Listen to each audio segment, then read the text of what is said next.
Good morning. Let's get ready. It's 5 minutes after. Thank you again for showing up, John. I think we are online, right? John, you're okay? Okay, thank you. Good morning, and good morning to everybody who is watching us at their stations. We have a relatively packed house here too. And I don't see the number of people online right now. There are more than 20 right now there. Keeps adding. We have, as usual, we have a couple of quick updates. And then we would have, remember last time, there was some discussions regarding AP invoicing. So as we promised, we brought experts in today to talk about that. So we get to that very soon too. Respecting their time that they might have to go somewhere else, so we would start them first. And then, as usual, we'll go through questions and answers. But I think Amy from Audit. That's what I know, Audit. Amy from Audit would give us quick updates, and then we go from there. Okay. Hello. I actually like watching this online. It's kind of nice. It's easier for me to attend sometimes. But since I'm here, I thought I'd give an update. So the first question everybody wants to know, NSF, yes. Right? Yes. Nope. Sorry. Yeah, we had 30 days to respond to their draft. I think they have years. So nothing to report there. And James, unless you know of something new, we have, it's really quiet right now. We kind of like that. So we have potentially U.S. Agency for International Development. They may be coming in. Sandia National Laboratories, they always do an annual one, but they're kind of a couple of years behind too. So actually, I don't really have much else except for NSF. So any questions for me? Yay. Okay. And you want to tell them why you thought you want to talk? Oh, well, so when I listened to the questions last time about the documentation for accounts payable and purchasing documents, I thought it'd be really good to bring some experts in, because it is a great departure to do the AP invoicing process as opposed to what has been done in the past. So change is hard. I will say that it's Audit and Management Advisory Services. It's a mouthful, so just say Audit. Had been asked several times to provide input. I've provided input. Leslin has provided input. I think Jared's provided input. So it's been vetted, I would say, with Audit. So as far as risk to an external audit, I would say that for the AP invoicing process, our risk is relatively low. But be that as it may, document retention is always an important question for everybody. So I guess I'll give a little spiel on the document retention. So normally, in a normal account payable type purchase, we're talking about something that's, what, $5,000 or less. The normal document retention for an invoice is 4 years. However, with sponsored projects, that increases to 6 years.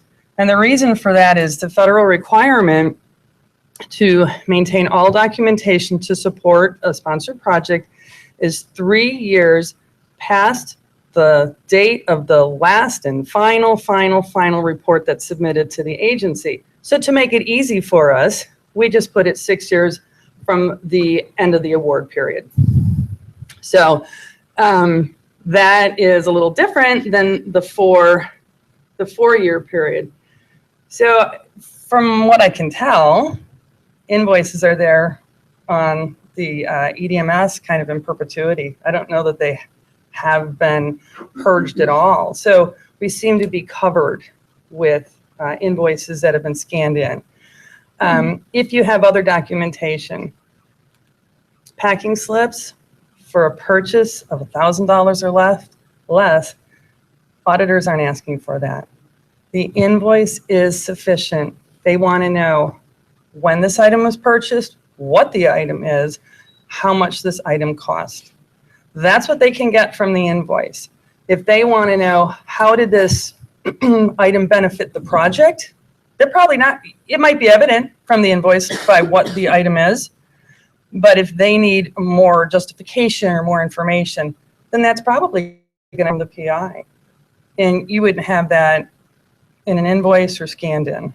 James, I know you want to say something. I just want to add on to that the importance of maintaining, if you're splitting the cost across multiple accounts, that you maintain the allocation methodologies to a reasonable methodology. And again, it's better if that's done at the time rather than trying to put that together years after the fact. Could you repeat what Yes, he I will. I said, hadn't please? quite gotten there yet. So, no, that's okay. James was just stressing the importance of maintaining documentation for any kind of allocation methodology. If you're splitting the cost of something between multiple projects or multiple funding sources, please document that somehow. An email, a Word document, an Excel document, just document it. The other thing that you would want to keep, the other kind of documentation, is if it's a very unusual project or an unusual expense. We had one, and this is a real example. A sponsored project tested the strength of concrete. And, they different formulas for the concrete, different rebar, different stone, different sand, different whatever goes into the formula for concrete, and probably different ways of pouring it and molding it, etc.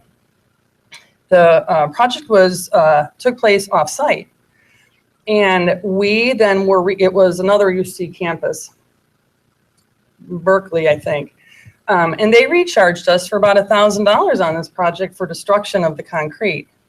Well, the auditors had a really hard time about that, and they're like, well, how did you come up with that allocation? Because it was 3 projects that had concrete that were destroyed. And so we had to provide the information, but it was very unusual. It was a direct cost of this project. We poured the concrete, we had to get rid of it. That was the agreement, but it was unusual. So there was a lot of documentation that went with that. Emails, the Berkeley's allocation methodology, some justifications from the PI, drawings from his project so he could justify the amount, the cubic yards, I think, of what was destroyed. So anything unusual, keep that. Well, let me say, emails, caveat, please don't save an email that says something to the effect, I got $1,000 left on my project, I got a month left, I'd like to buy a computer. That's not a justification. It happens more than you think. So you laugh, but it happens more than you think. So be aware, that's not an allowable expense. So, Can I make a tiny correction to that? You said don't save that email. That email should not be there to begin with. That discussion should not be there. Well, this is true. So it's not that we are not saving an email. It's just, again, that type of thing should never happen. It shouldn't, but people will save the email to justify the purchase, and yes, so twofold. Thank you. Yeah. It's a little different, but every once in a while we have to be like, really good, as long as it's allowable, If you have resources, and I appreciate the position you're in, right? You've got somebody, it's my money, or this is my project, how would you know? But if you know it's not allowable or it's questionable, see what I'm a resource, contracts and grants could be a resource, sponsored projects, higher up in your chain. Understand, because it's like you can explain it to your blue in the face, and you're still going to PI is True. who I'm beholden to an extent. I'm not going to do anything illegal because I don't think not worth it, right? But there are some things, we all know there are gray areas. Mm-hmm. Absolutely. Let me sure to say that also that accounting and Just 1 second, for the benefit of the ones who are not here. Okay, so I know the accounting and financials and sponsored programs that we're here to have those lines. So if you're having a problem with the PI, come to us, because if you can't be the bad guy because you have to have the relationship with the PI to continue working, we can it's going to benefit them, and we can explain it maybe in a way that they can understand that they're going to get caught with their hand in the cookie jar if they don't listen to what we're saying. We're doing this for them, not for just us. Yeah, no, and I mean, absolutely. I've explained that kind of thing to them as well. And it's like what I've been told is that my responsibility is, obviously to make sure that the university is able to continue receiving funding.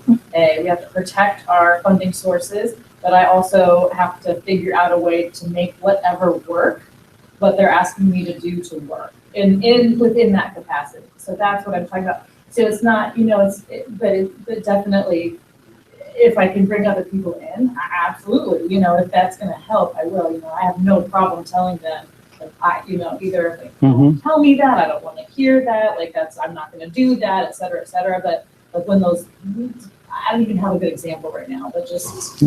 Yeah, I mean, I used to work for the math department, and I got those emails as well. It wasn't me saying you don't solicit for them. Be like, oh, you have $1,000 left. What do you want to spend it on? Right. It's more or less Right. it's the PI being like, this is how much money I have. How much money do I have? You tell them, and they're like, oh, it's way more than I thought that I was gonna have.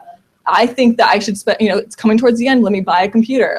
That's where it's normally that, and that's where and maybe a little bit more. And you talk about kind of educating them of saying this is an inappropriate way for you to be using your last little bit of money. I'm sorry that we didn't plan ahead of the time. Next time we're gonna have to plan, but at this point you can't be using this in this funds for equipment because it's hard to say it, poor planning, because you didn't do it. That's not right. Good. Any more questions? And do you want to say who you are first? Oh, I'm Danielle Sherwood. I'm from Costing Policy and Analysis. Mike LeGrand is the person who works above me. My boss. Okay, thank you very much. Thank you. Okay, so nothing more? Oh, any other questions? Oh, yes, there are. Yes? You say we should approve all the backup document 6 years after the war ended. I think previously we only do it for 5 years after the war ended. But you just say we should put 6 years. Unless it's been. Do you want to repeat the question? Oh, the question is, there's always confusion, I think, about the actual document retention period for sponsored projects. And so the question was, is it 5 or is it 6, as I had mentioned? I think the federal requirement is 3 years. The federal requirement is 3 years from the last day of the final report submitted to the sponsor, which is not always known. So to make it more consistent and easier for everybody, the UC it's UC-wide, has decided to do it 6 years from the end of the award period. Now that is in the document retention. I think it's also on the Contracts and Grants website. If you look up document retention there's a document that it'll take you out and it'll show you different, just a couple different blurbs, but accounts payable, invoices, that kind of thing is on there, and it's 6 years. You're absolutely right. Federal government says 3 years, exactly as Amy said. And as Amy explained, it's university policy that says 6 years. And actually, if you want to know about all of the retention periods, there is a huge list of periods on the UCOP website that if you want, we can send it out so you would see it. It went through some reviews and revisions during the last 3 years. So the numbers have been updated, reviewed, and so on and so forth. It took almost 2 years to really update the whole thing. But there are lots of different periods of retentions. For what we do, it's typically 6 years. There are some other areas that it might be much, much longer. Like, for example, in some cases that there is maybe like clinical trials, human subjects involved. The number of years might be longer. In some examples, if there is a subject who is expecting, the period of retention might be, to the age of majority of that kid who wasn't even born. So there are lots of really complicated rules. But for our areas, it's typically 6 years, not the 3 years that the federal government says is all needed. Sure. The OP retention document is always not so user-friendly. They made it a little bit more user-friendly in the more. last 2 years. And It's there's a lot in there, though. It really is, and you have to be specific. So it might be helpful to send out that link, and then also maybe the link to the Contracts and Grants site for that page, because it consolidates what you want to see. I'm taking a note. No? So I'll just confirm, by the way, that the accounts payable department, anything that comes into the central accounts payable, so things that are scanned into Koali at this point, the invoice documents, and all the purchasing documents. Who am I? Who am I? Who are you? If you don't know who I am, by the way, I'm Mike Keener. I manage our accounts payable and travel accounting under accounting and financial services. So I own the EDMS portion of the payable documents. And as Amy mentioned, we do not systematically delete any of those at this point. One paper documents back in the about 7 years ago, 8 years ago, when paper documents were kept, they were destroyed. The invoices were destroyed. I believe it was after 5 or 6 years of the invoice date that we got in. And that was done basically with the old retention cycle. It used to be, and it might still be sort of related to it, which is the 5 years after the fiscal year end of when the whatever it was. But so what we've learned since then, though, is that lots of the sponsored project invoices and our contract and grant invoices are intermingled with those, and they had longer retention cycles. We don't have an easy way of identifying those invoice documents from other invoice documents on our campus. So we generally just keep everything now. So there is no plan at this point to actually purge our electronic imaging, which has been up for about 7 years now. So I just wanted to confirm that for you. Thank you. We'll get back to you, Mark, pretty soon. And I have my boss signaling me that she has something to say. Come on over, Cindy. I'll just go sit down. Thank you. Thank you. Morning, Cindy. Good morning, everyone. Welcome to Office of Research. Those of you who are here, those of you on webcast, welcome that way. If you were here, you would know that we have a Pokestop just right outside the door where you could pick up balls and elixirs and things like that. So just one more enticement to come here. No, sorry. I'm sorry, I broke into your agenda a little bit. I'm Cindy Kyle, Executive Associate Vice Chancellor for Research here at UC Davis, in case we haven't met before. So welcome. I wanted to go a little early because I have to run out to Sacramento to the IRB this morning. So I just wanted to catch you before I had to head out the door. A federal update.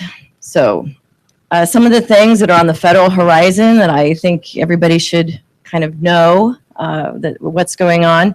And the first thing coming out is the Fair Labor Standards Act. How many of you have heard that they're going to be raising minimum wage amount for exempt, non-exempt kind of workers? And this is going to affect primarily our postdoc researchers. Okay, so that's one area that we know that there will be an impact. The date for this is implementation date is December 1st of this year. And so we need to be thinking about this in our proposals as we're drafting our budgets and all of those kinds of things.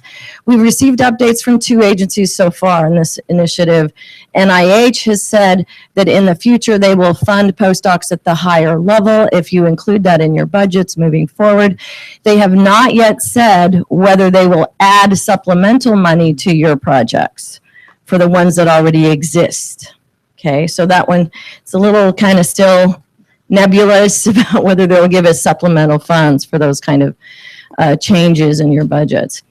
The NSF just today posted an FAQ on this subject, and they also said most of their postdoc, their postdoc fellow programs already fund at a level high enough that it exceeds the new threshold.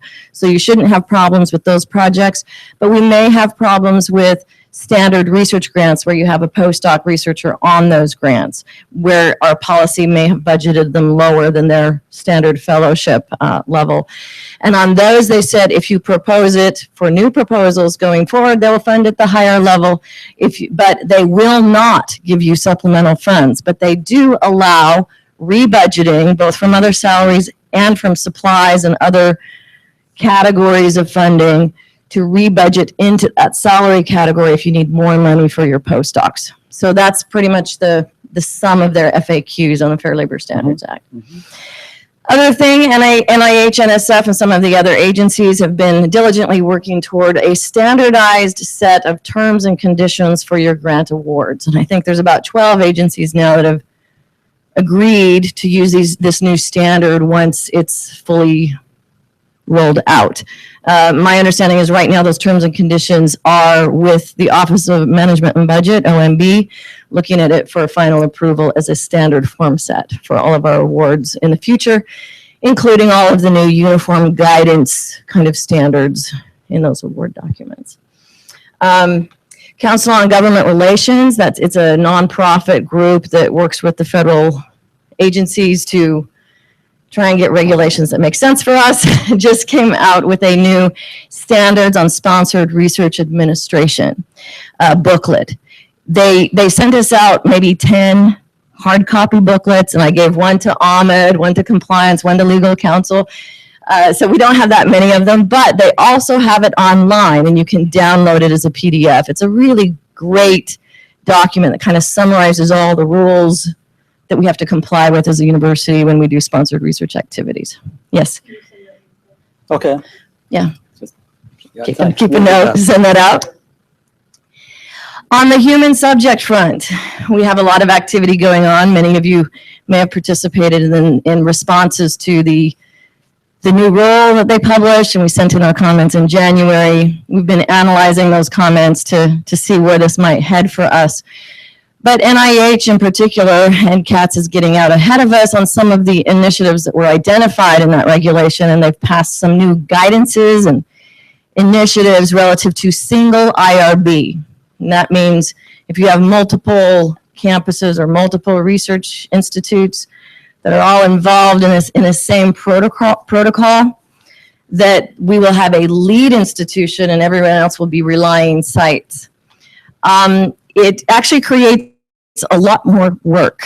So faculty were clamoring for this, saying, why do we need multiple reviews at each campus? You know, this would streamline everything. But what we're finding now is that instead of doing human subject protection kind of work, our staff are now becoming contract negotiators.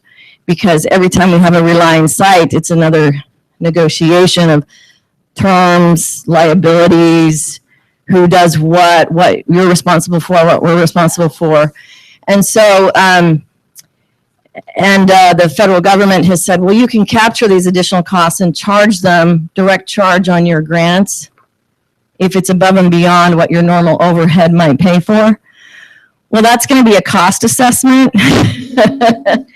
So out of probably Mike LeGrand's shop in the end to figure out what's above the delta, what's below the delta. So right now the IRB is conducting a pilot study where we are the lead institution on a reliance, and I can't remember the number of sites. It started out as 5 and it's grown from there, but we're finding it does take significant amount of time and effort above and beyond what we would normally do. And so we are actually actively capturing those costs associated with being a lead IRB. So I just wanted you to know that's an initiative that's happening out at the Human Subject Protection Program, IRB office, in conjunction with a department that's our pilot. The other thing that's headed our way, or actually has happened already, but you may not be aware, our indirect cost policy. How many of you heard of the changes there? 2 people and they're in SPO. Well, 3. Okay. Great. Okay, so a few years back, UCOP formed a task force with all the campuses to relook at our indirect cost exception policy, waivers, right? When you can get a waiver, when you can't get a waiver, those kinds of things.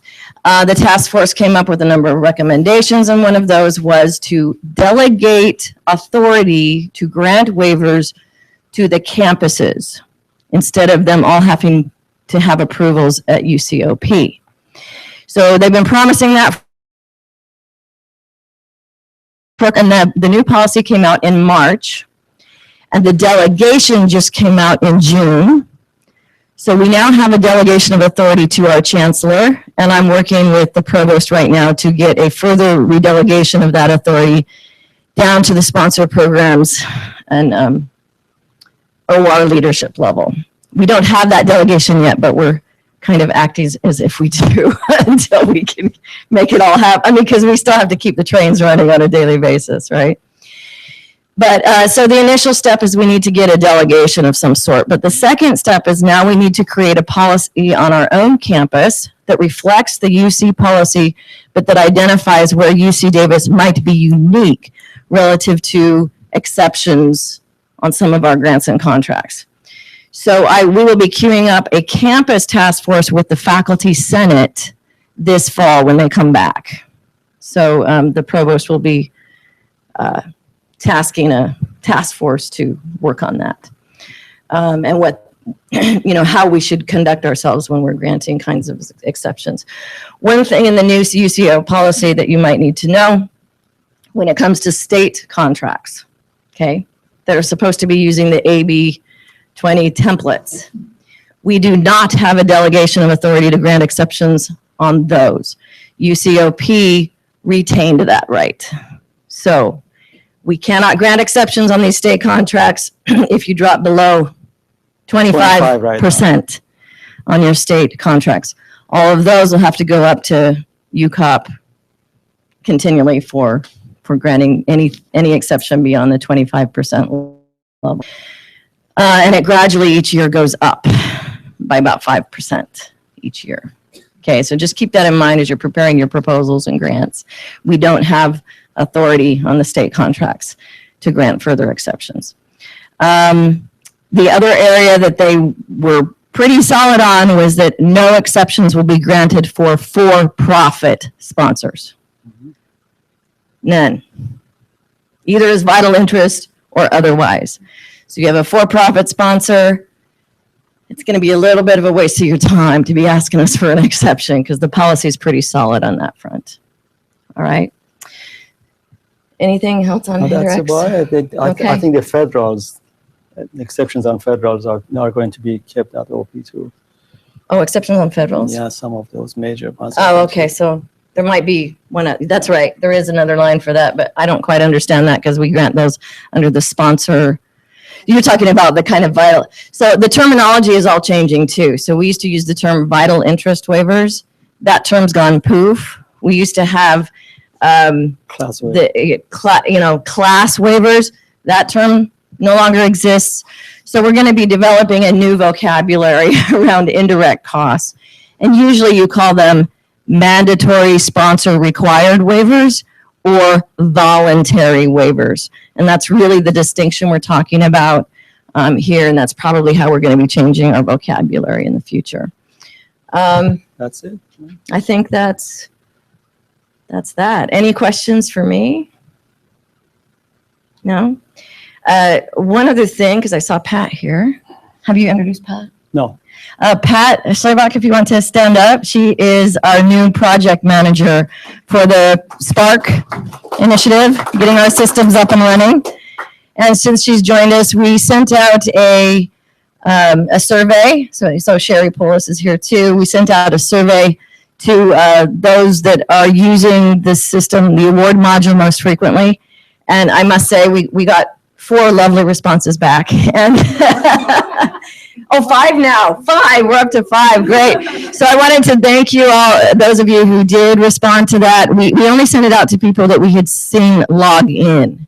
So if you didn't get the survey, it's probably because we didn't have any indication that you had logged in. So we weren't sure if you could provide us information about how you're using it, how you're using the system. But thank you for those who sent that in to us.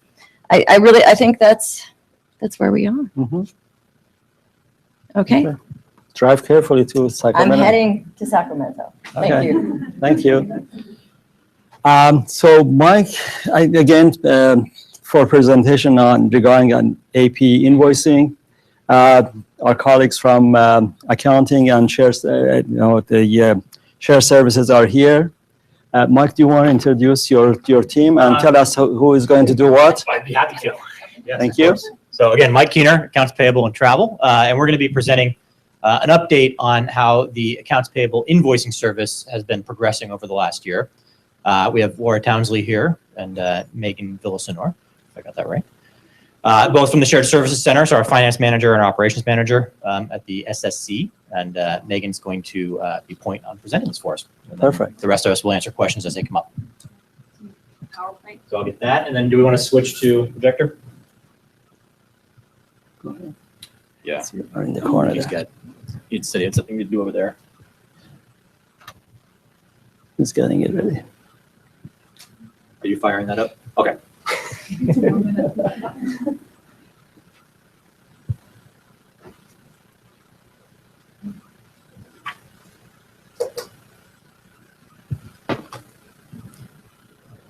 It's taking some time for the projector to come up. Let's see it starting. There it is.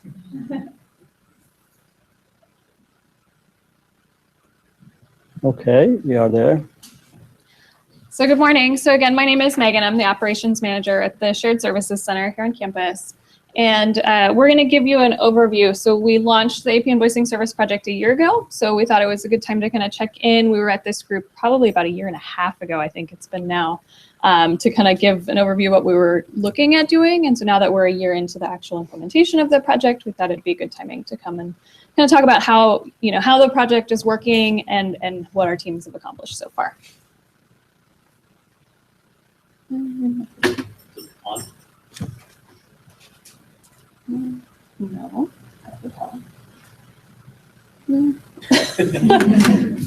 All right. So just the quick mission and vision of the project. So really the goal was to develop this service team that's responsible for the intake of the invoices on campus and then processing those. And so really kind of the steps to do that, what our vision was, is that all PO invoices in the future would be delivered to one single location. And then this service team that is currently at the Shared Services Center takes those invoices, does the scanning and data entry of those into Quali, and then all the quality assurance to make sure that they're accurate. Two-way matching is one of the big pieces that I think a lot of people have a lot of questions on. So this is taking away the need for the fiscal officer to actually approve a low-value invoice before payment is made. And then, the fourth step in our vision is really that providing easy access for departments to see the status of invoices. So we made some updates to some of the Quali reports to make sure that we can see invoices at any step in the process. And then really the kind of big selling point is to be able to leverage some of the differences in speed of invoice processing to be able to get some of our bigger high volume, high spend vendors to negotiate a little bit more with us on discounts for campus. Why now? So, I don't need to read through this whole slide, but really it's just looking at, how can we be more effective? How can we be more efficient for campus? What we've accomplished so far. So like I said, we're about 1 year into it. So actually 1 year today, I believe, started the 27th? Yeah. Launched last July 27th. And our team is made up of a group of students who do all of our scanning for us and quality assurance of the invoices that are coming in. Our AP processors that are actually doing the data entry of the invoices, and then our leadership team who is, overseeing the day-to-day management of the project. So the team has processed almost 26,000 invoices, and of those, almost 15,000 have bypassed fiscal officer approval. So the invoices that aren't going for approval anymore are the ones that are under $1,000 that the PO has no receiving requirement on it. When you look at that kind of in terms of time, as far as how much time the fiscal officers are spending approving documents, is actually a huge time savings for campus for those lower risk, low value invoices. As a whole, the team on average in the past year is processing invoices 13 days faster than the rest of campus. So getting those invoices into the quality system almost 2 weeks faster than other departments on campus. And then they've also realized 7.5 times the early payment discounts than the rest of campus as a whole. This team is processing not quite 25% of the invoice volume for campus, and yet they've gotten 7.5 times the discounts than the rest of the campus as a whole. And then we've resolved over 7,000 invoice exceptions. So these are the invoices that are coming in that don't match the PO, or that are duplicates. There's something wrong with the invoice and we can't just pay it right away. So these are the ones that take a little bit more research for our team. So 7,000 of those almost 26,000 have had some sort of issue with them that the team has had to look into. Kind of the summary of differences, really highlighting the difference between the current process on campus versus what this project is doing. So currently all PO orders are approved by fiscal officers. That has not changed. So the PO part of the process has not changed. That is always, approved by the fiscal officers. The next piece, as far as invoices coming to campus departments, and often it's the same people that place the order and then paying the invoice as well. So there's that. So currently with the project, the invoices are coming to our team, the AP invoicing team for the departments that we support. And so it's really that one single channel of intake, which is really great for vendors because it's one contact for them as far as if they have questions about invoice payment status, that type of thing, they just have that one contact. We do, kind of the side note there are still a lot of invoices that are going to the departments first that then get rerouted to us. We haven't done any huge vendor outreach to tell them to send them to us since we're only processing for 25% of campus. We don't want to confuse vendors at this point. The old process, all invoices held for entry or approval until receiving is confirmed, and that piece is taken away with the new process. So invoices are entered upon arrival, first in, first out. There is no waiting for receipt before they're entered in quality for payment. And then as far as the fiscal officer approval, current state, right, with the kind of the old process is that all invoices require fiscal officer approval. With the AP invoicing service team, the invoices that they're processing, only invoices over $1,000 or where the PO requires receiving route for fiscal officer approval. So all the low value invoices go straight to payment after being entered. And then the average of 36 days before the invoice is entered is the campus average, and this team is averaging 23 days. The way the process works is our teams receive the invoice, whether it's by email or mail from the vendor or from a department. They take that, enter it into Koali, and then they go ahead and it will route for fiscal officer approval, like I said, if it's over $1,000 or if the PO requires receiving. And then it will accounts payable if it's over $250. So that piece of the process has not changed. So central accounts payable is still looking at all invoices over $250. And then settlement occurs based on the payment terms. So if it's net 30, it'll pay at 30 days. Exception process is much the same, except for when the team goes in to enter the invoice in Quali and they get some sort of error, or if there's no PO number on the invoice and they can't even start that process, then that's where it's going to our exception team and they're doing the analysis of, how can we make sure we can get the correct invoice, whether it's following up with the vendor to get an updated invoice or just researching to see if it really is a duplicate payment and then, not paying that invoice. So they're doing that kind of analysis of what's wrong with that invoice, but otherwise it would follow the same process. Once they're able to resolve that, it goes back through and gets paid. This is the spend to volume table for campus. So this is kind of the why we chose $1,000 as our limit. So I don't want to just click through all of it. So as you can see, these boxes, so the red box really shows, initially we had that $5,000. That's what most other campuses are doing. So we're the only University of California campus that doesn't have a consolidated invoice processing team. So everywhere else, all of the other universities are, they have that one team that's doing all of the invoice payments. And generally they're using $5,000 or even $10,000 as their limit for which invoices bypass fiscal officer approval. So which ones are doing the two-way matching. So as you can see, 92% of our volume is under that $5,000, but it's only 18% of our spend. So it's really relatively low on the spend side, on the risk side. We chose to go a little bit more conservative with our campus because it is a big change, and we recognize, that there are a lot of concerns with making that change. And so we chose $1,000 because it's still 76% of the volume. So it's a very high number of invoices still, but it's only 6% of our spend. So it really is a low dollar amount for campus. We want people to be paying attention to the high value invoices. Those are ones we want those fiscal officers to really be looking at, making sure that they're okay to approve before they get paid. So these are kind of some of the key metrics for this past year. So what the team has done in the past year. So if you can see invoices processed to final, like I said, it's almost 26,000. Campus as a whole is 104,000. So they're just under 25% of the entire campus invoices. And then under $1,000, like I said, it's almost 15,000. If this team had been processing for all of campus, that would have been almost 80,000 invoices that would have not required fiscal officer approval. So it really is a big savings in terms of time on fiscal officers across campus, which is money for campus as well, right? So saving time saves money. And so that's 58% of the invoices that we processed that bypassed fiscal officer approval.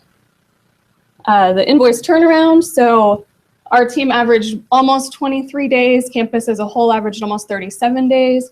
We have noticed a lot of the vendors that we're dealing with are happy about this change, which they should be. As a whole, Historically, as a campus, we have not been able to leverage any discounts with vendors because we can't even pay within 30 days. So we can't even pay within kind of a normal net 30 turnaround time. And so what is the 0.0? Yeah, boy, it was 0.03% of our vendors accept early payment discount terms right now. Yeah. Not a lot. Right. So we don't even have a lot of vendors that are set up to even give us discounts.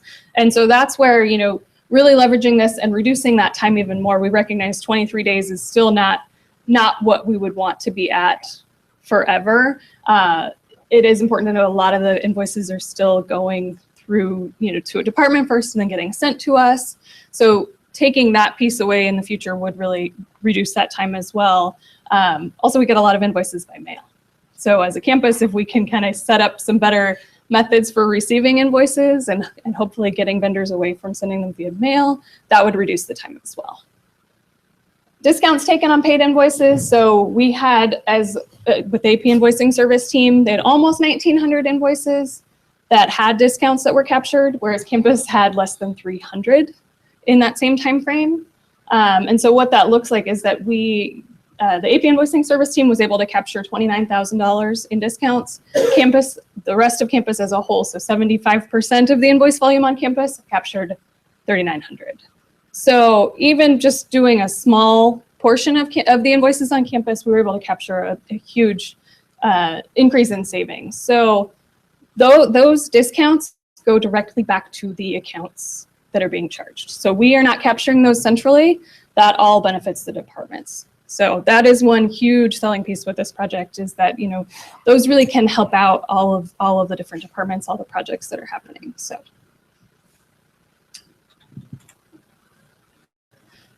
we kind of talked about the 23-day average time that our team is taking to get the invoice into Koali. So it's actually, and that's from invoice date to entry date in Koali. When we're looking at actual kind of processing times, though, the kind of top left here is we have two processors that are doing most of the invoices. All the easy ones with them, they're able to handle. And so they're taking just over a day from when we receive the invoice in our department to when it's getting entered into Koali. It's just over a day.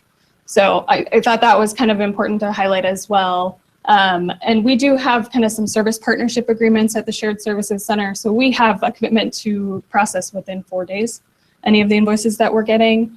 And I think it's, 86% of the invoices we receive are processed within those 4 days. And that's an average across all of the invoices. As you'll recall, there were 7,000 that came in that had problems with them. So those ones can take much longer, right? So we have to do a lot of follow-up with vendors, that type of work.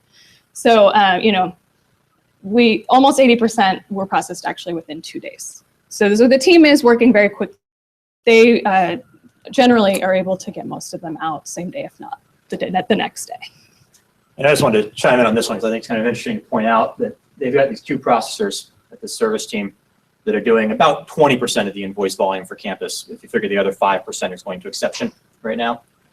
We have 550 people on our campus entering invoices over the last year. 2 of them are now doing 20% of the whole volume. So, take away there. So these are some of the academic departments that have come on board with the project. So when we launched in July of last year, we just took on the administrative units that the Shared Services Center was already processing invoices for. That's when we made the system changes to change it to the two-way approval and some of that. And so we piloted that for 6 months, and then we started bringing on academic units February 1st of this year. So we've brought on University Extension, School of Education, the Genome Center within College of Biological Sciences, as well as their Dean's Office, Department of Chemistry, Department of Plant Sciences, and the College of Ag and Environmental Sciences Dean's Office. So we have a few more kind of groups in the queue right now. So we really are looking to, bring on new units every couple of weeks, make sure we're staggering them so that we can make sure we work through the transitions with each of them. But these are the groups we're doing currently. It's a pilot phase still. So we are bringing on groups, anybody that's interested. So go ahead and put that plug out there. If anybody wants to come on, we're happy to take you. Lots of space on this slide. You can squeeze those down. And there is no cost for the pilot. So we will process your invoices at no charge to the department at this point. So we have, and our team has the capacity. So I think that's And that's kind of our little spiel. Are there questions? Yeah. So, our department has encountered where invoices wanna will go back? be Yeah, processed, it's, but we're it's just not up here audited. somewhere. So my question is, if our audit hasn't adopted that and said yes, we'll partake, Go to is there a way to camera. prevent? I mean, I don't really mind because it's a fiscal officer and like, that's fine, that can stay in, at least I don't have to worry about it. But our purchasing or our current APs are kind of like, what's going on? Yeah. So the question was around invoices that have come through that our team has processed that weren't for departments supported by this project at this point. And so I will say that there is no easy, since we're processing 25% of the volume for campus, there are vendors who end up sending their invoices to us kind of accidentally for other departments on campus. And so there's no way for our teams without doing research of every single invoice that's coming through, which kind of takes away from the speed part of the process, for us to easily identify that. But I mean, it's really just the follow-up afterwards. A lot of times we've seen those come through. One thing to say is that every time we've seen those come through, we've never actually paid an invoice incorrectly off of those. A lot of times they're disapproved because the items haven't been received yet. And that's where I think the campus as a whole is having the, that's the hardest piece of this, is separating the payment from the receipt. There's no policy that requires receiving is completed prior to payment being made. So those are really two separate pieces The of the camera invoice is not coming process. on. But The camera is not on. unfortunately, there's no way for our Because- team to really easily Are they identify seeing that? if it's not a department we support. So that has been something that's been infrequent. It will probably occur more as more people come into this service and more vendors start sending invoices directly there. And I think as Megan said, I think the important part is that at least they're getting paid correctly. And it's just a matter of more of getting education out there. Like, we'll know that might happen. And then what do they do if they get it in their queue? Don't necessarily disapprove it. You could wait. If you still want to do receiving because you're not on this service, you can simply wait until receiving is done before you approve the document. The question that came out last month was the part about the receiving for grants, because that's what makes it for a grant year, it's allowable or not allowable. And the department was having trouble because things were getting paid. They had the packing slip to show when it was received. They don't get an FYI, so then they have to spend more time going into the system trying to find. They do get an FYI. So the fiscal officer doesn't approve Could the you document. repeat the but question? do They get an can't FYI. hear, don't necessarily. Oh, sorry. Yeah. So the No question comment. was around, and I'm sorry I didn't let you. Devin, let me finish the question.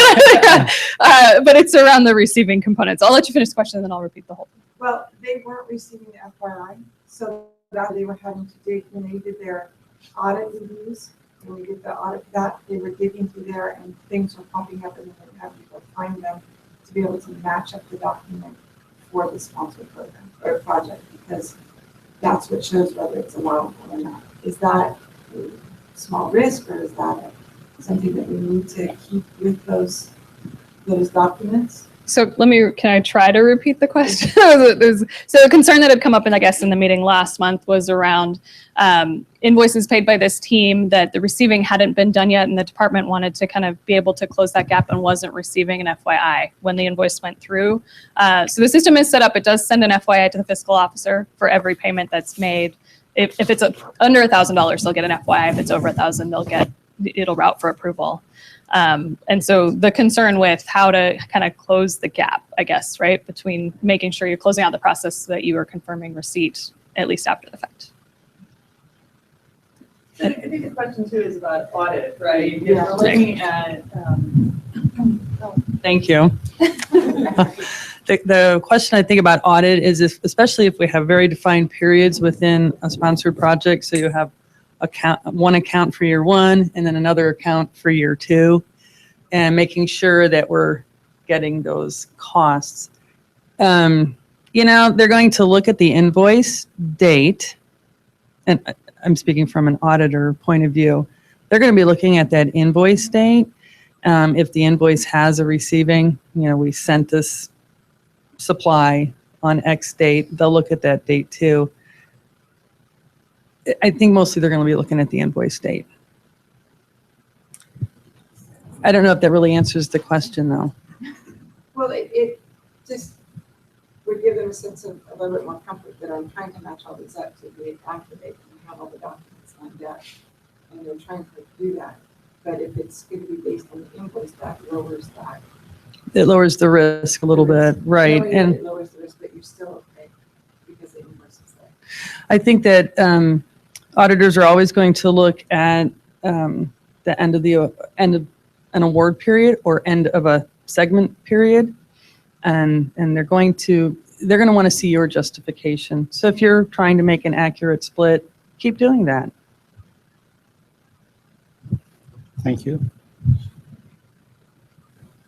Okay, so for that, you're talking about the DBQ part. A lot of times,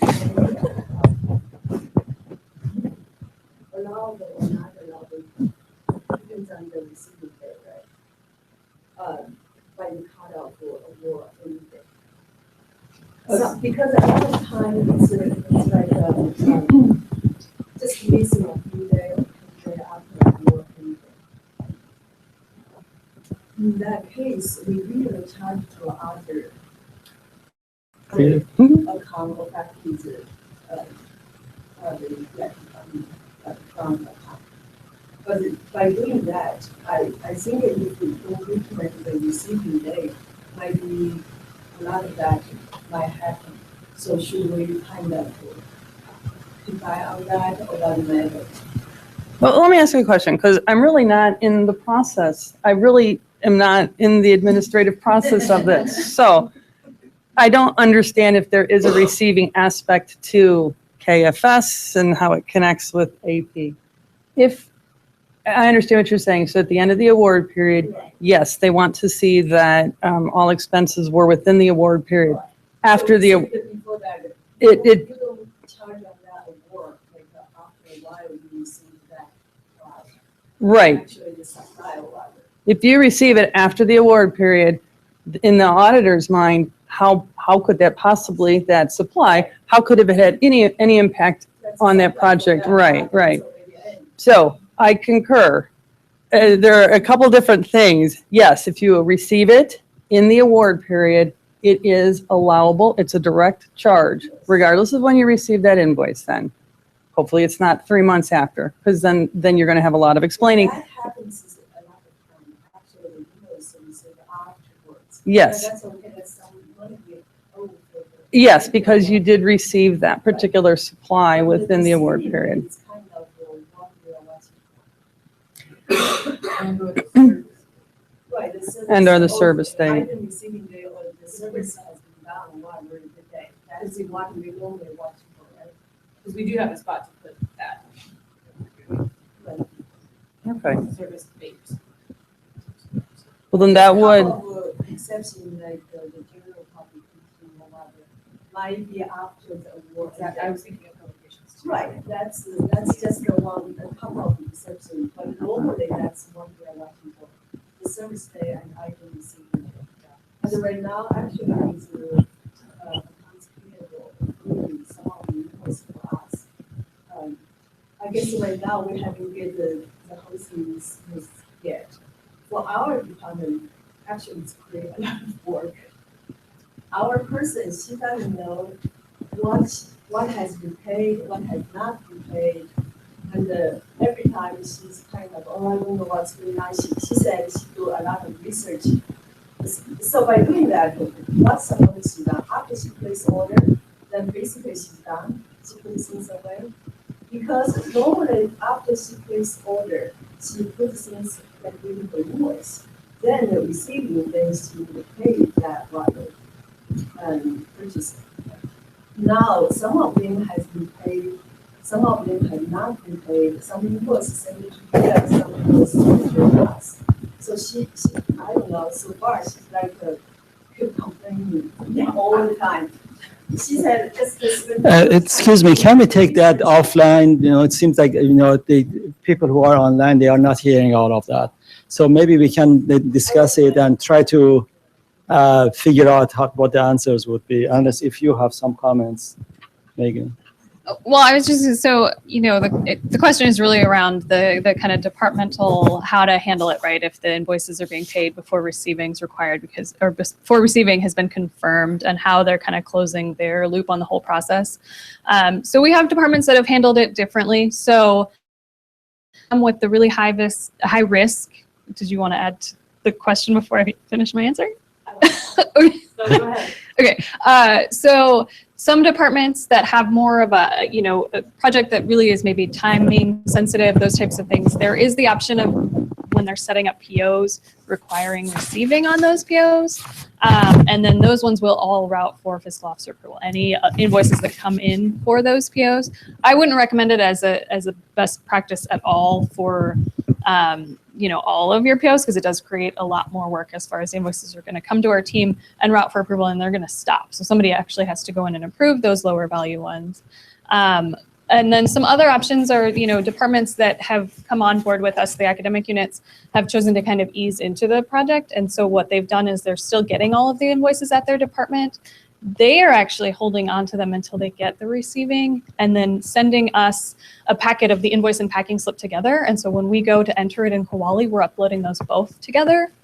Again, long-term vision of the project, that's going to slow down payments if the departments are still holding on to invoices. So it's not going to help us capture as a campus the discounts with vendors and some of those things, but it is a good first step for some departments.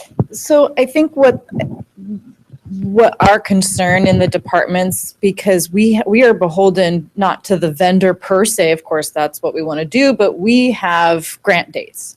And what we've noticed, at least, this is different obviously with payroll, because I've experienced just shared services with payroll, not with AP invoicing, but we're not sure how much shared services understands about our grant periods, because our payroll is, again, it's different. It's created a big mess. Apologies to everyone watching this. I'm really sorry, you guys, because we want efficiency too. We definitely want efficiency. I want to be able to be more effective in my job. So I'm with you guys. But my concern about shared services for payroll is being echoed for AP. And that's like, we have to have things done before this grant period is over. And so we have reports we have to do, and if we don't know if something's being paid or if it's been entered, I can just imagine that I'm like nervous now, like, okay, what do we do? So I didn't mean for this question to go on forever. My sincere apologies. But does shared services, you guys have the grant periods like in front of you, available to you, or no? Is there like a disconnect there? Is that the wrong question? Well, I don't think it's a disconnect. I think that as far as entering a payment into Koali, an invoice into Koali, is we're getting those and we're paying them within a day or two, really, on average. And so that, that's for the departments to manage, really. As far as, what department are you with, out of curiosity? Okay. So as far as the payroll goes, payroll actually follows the payroll calendar for campus. So I would love to follow up with you later on your payroll concerns. We're having. I have a question. I haven't seen the AP KFS system, but what is the matching process? What's the tool for the department to use to know what invoices are sitting out there for their department? So, yeah. So did you get the question there? It's basically what tools are available for the department to track payments against the purchase order? Is the primary tool that's available. And as part of this project, we modified the payment inquiry report, which I think is the 401 report in decision support, to allow you to see payments not just that were processed and dispersed, but payments that were actually entered en route. So as soon as something actually gets into the system in any state, you're able to look it up and see it by the purchase order, by the vendor, by the org, by the account, by the date ranges, any way you want to. So we tried to make that sort of the one-stop shop for departments that are sort of having the same question that you're having, and the question you'd raised earlier about your processor having a hard time knowing what's been paid. That should be a very easy task to find out if something had been paid against a PO or a vendor, or like I said, or the whole hierarchy of orgs. So you can kind of see if it's outstanding.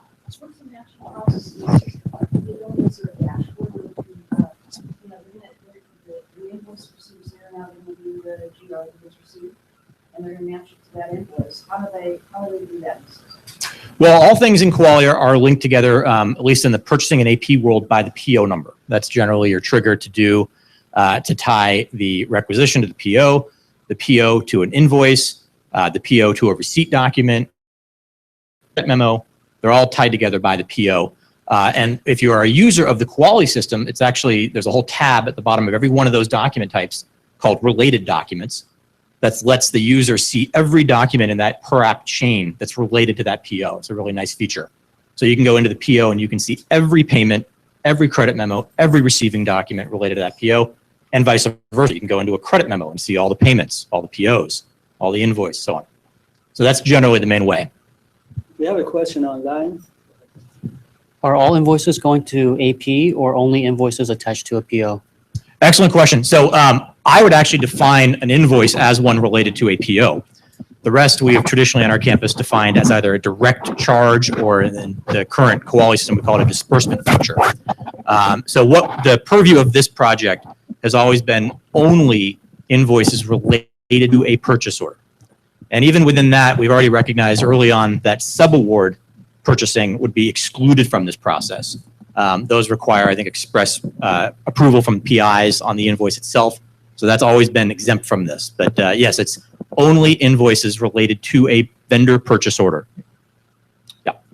So as Aggie Buy comes online and you add more and more vendors to it, does that reduce the benefit of this program? Like reducing the bonus card, I guess you call them? Yeah, I wouldn't necessarily characterize repeat the I'll question? repeat that. So the question was, will Aggie Buy and the increase of vendors to catalogs in our e-procurement system reduce the benefit to this this service? Well, as I was going to say, I don't think I would characterize it as reducing the benefit. Aggie Buy actually provides more benefit to the campus than this does. So this is something that we right now process about 130,000 invoices a year, and those are generally paper or emailed to us. Everything else is handled through UCD Buy.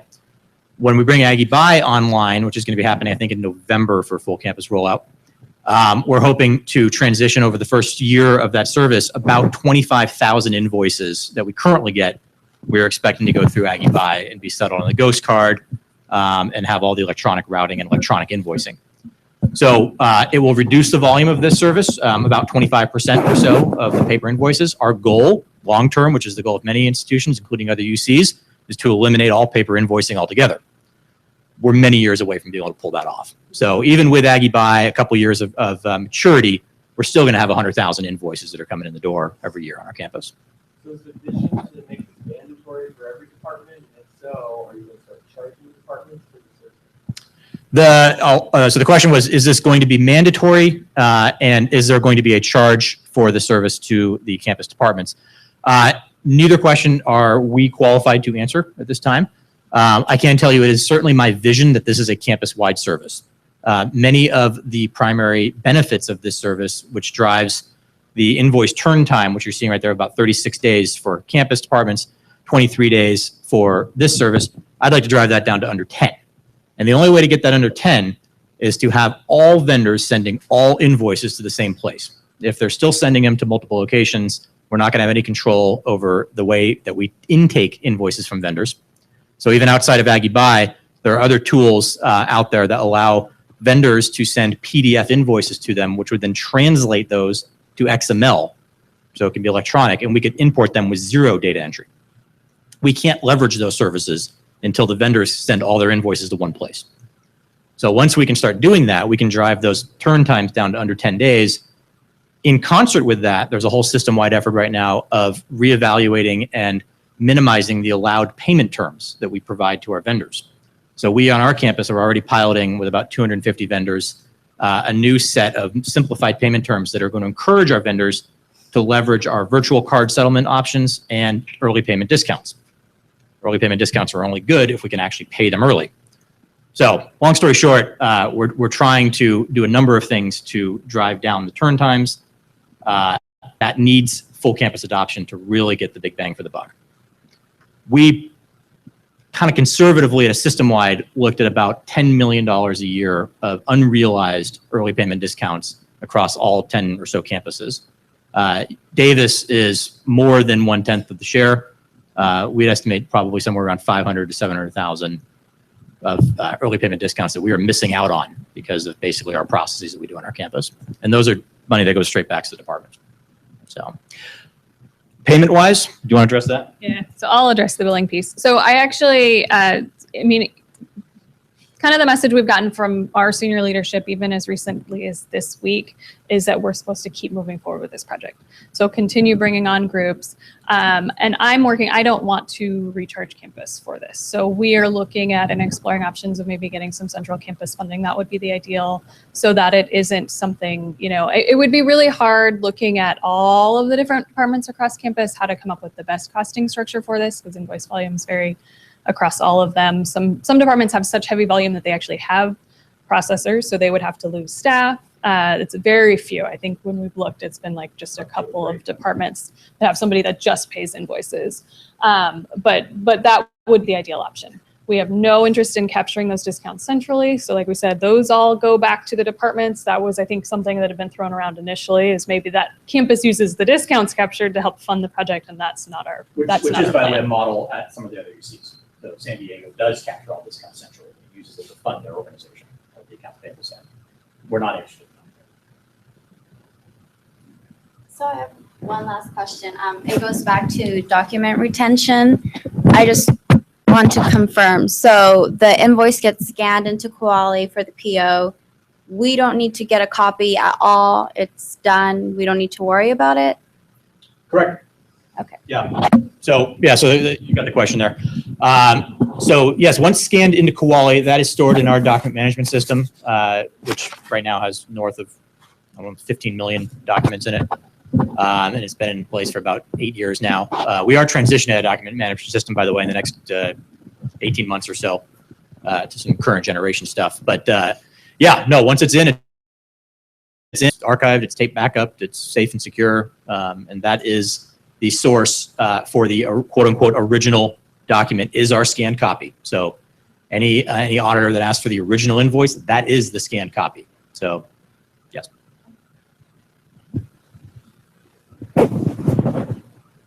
Thank you very much. And I appreciate it. I know I learned a lot, and I'm sure everybody else did too. Thank you. Thank you. Thank you. Chris, you had some updates that you want to talk about. I do. And who are you again? No. Good morning, everyone. Thanks again for coming. It's good to see you again this month, and looking forward to seeing you again next month. And those who are online, thank you for coming. Anyway, I wanted to quickly talk to you about a few updates. If you hadn't noticed, our website has been updated, and I wanted to show you. I can Just multitask. give him a little bit time to I don't. Oh, he can? Yeah, he's trying. I don't know why it works. Is he on?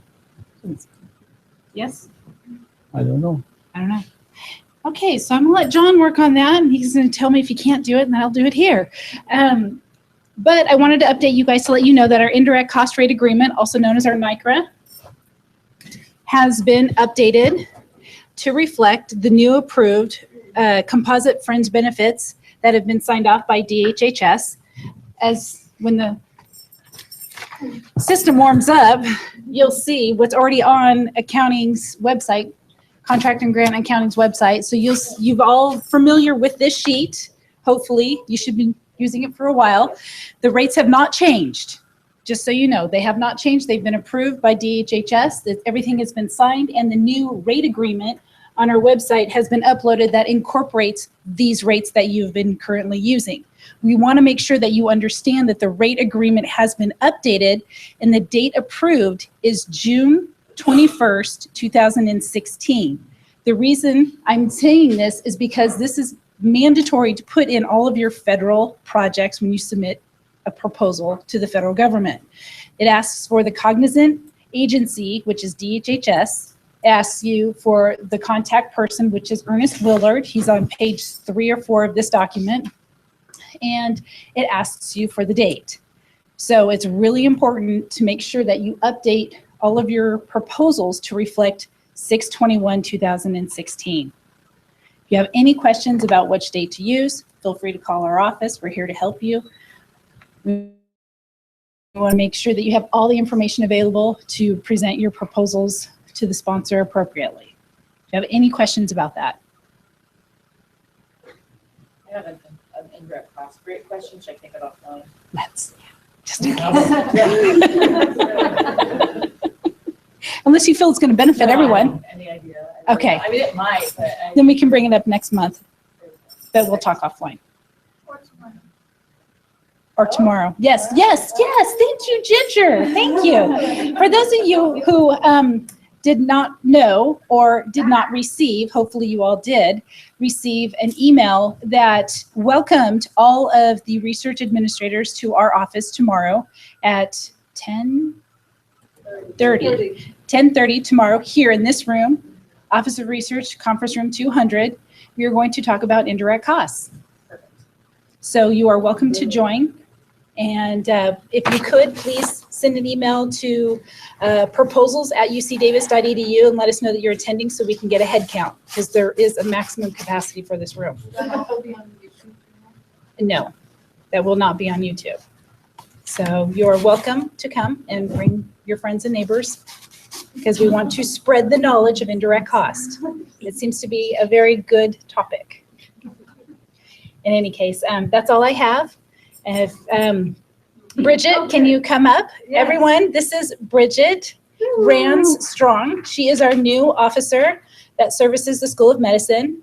You guys didn't get to meet her last month because she was on vacation. Lucky dog. I was climbing a mountain. Yes, she did. She climbed it. She's amazing. But she's going to talk to you about deadlines. And here you go. Yay, everyone's, and you must not really like your neighbors if you want to bring them to an indirect, discussion of, that's not really good for barbecues. Are you bringing the tri-tip? Boy, if I had tri-tip, then yeah, I'd be much more excited about indirect rates. Yeah, we got some ideas going. Anyway, I'm going to talk really quickly about deadlines. There's a lot of them coming up, especially with NSF, so I'm going to run through this really quickly. We actually just finished a lot with NIH. There's not a whole lot left for August, which we're all excited about. Well, I'm excited about. F grants, except for F31s, will be due August 8th, and R13 and U13 grants are due August 12th. There's a few coming in September, such as the SBIR, STTR, September 5th, and some of the AIDS-related applications on September 7th. But then, the big deadlines start coming back October, November. So, yay. NSF, there's a lot for NSFs. The CISE Research Initiation Initiative and iTest are due on August 10th. August 15th has quite a few: the biological, physical, and chemical oceanography, cogneuro, cultural anthropology, marine geology, poli-sci, and sociology grants. August 16th has IUSE, Geopaths, International Research Experience for Students. August 18th has Economics and Decision, Risk, and Management Sciences. August 23rd has Campus Cyber Infrastructure, which sounds kind of cool. USDA, those dates are not really posted centrally anywhere, so just really be checking, working with your PIs to check those dates if they're going to be interested in USDAs, kind of all over the map. And finally, I added in HRSA. There's a few coming in August. There's the Resilient and Responsive Health Systems Initiative on August 5th. The Healthy Tomorrows Partnership for Children on August 2nd. MCH Field Initiated Innovative Research Studies on the 19th, and also MCH Secondary Data Analysis Research on the 19th. And the Service Area Competition are due on August 16th. And those are all I have. So thank you. Thank you very much. Let's see, AB 20, any updates, Mike?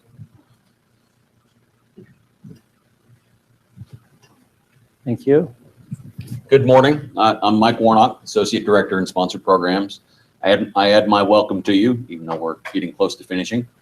AB 20, the agreement with the state between University of California system and CSU system, is the implementation of it is proceeding. Most of the state agencies are on board with it. We're getting clean AB 20 templates and the 25% indirect cost rate. There are some state agencies who are resisting implementation of AB 20. Interestingly enough, there are some state agencies where part of the agency is on board and part of the agency is not. We continue to work with the state agencies. UCOP continues to work with the state agencies. But if you've got an award, UCOP made a number of exceptions at the end of the fiscal year to get us through the end of the fiscal year. Those exceptions are no longer valid. So If you've got an award that doesn't have the AB 20 terms or doesn't have the 25% indirect costs, you can anticipate that you might have some significant delays in getting that award in place. Any questions?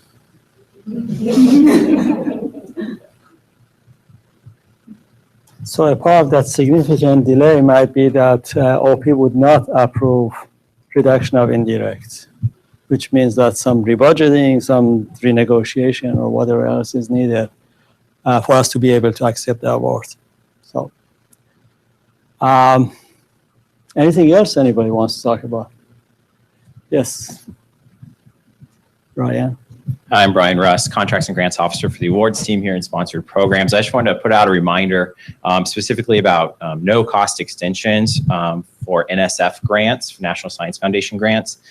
The PIs or somebody in their department, when submitting a no-cost extension request, they need to log into research.gov and prepare the request, and then save it and route it to sponsored programs. Sponsored programs, once they receive the notification from research.gov, will assess the request and submit it as necessary. Research.gov NSF will require a justification for the extension. And I want to echo something that came up earlier, which is you can't extend a project just to spend unliquidated funds. And so for your justification for your extension, don't say, we have money left over, we want to buy a computer, or there's a great conference in Paris that'd be really nice to send somebody to. It's like, it has to be related to the project and furthering the aims of the project that were put forward in the scope of work. So that was it. Good, thank you. Let's see, there was an update from NSF, the ones who are using NSF.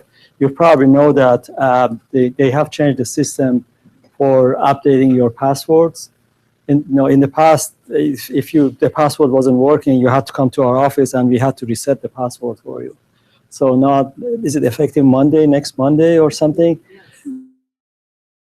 The system is such that if you don't have your passwords or something goes wrong with that, you work with NSF directly through the I forgot my password type of thing, and you would be able to reset your password yourself. You don't have to come to our office anymore, which is much nicer now.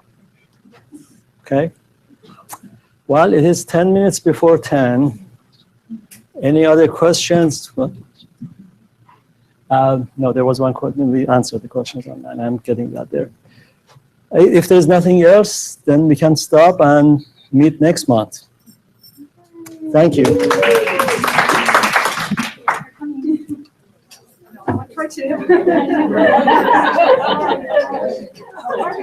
Yeah, barbecue. Can we go barbecue now?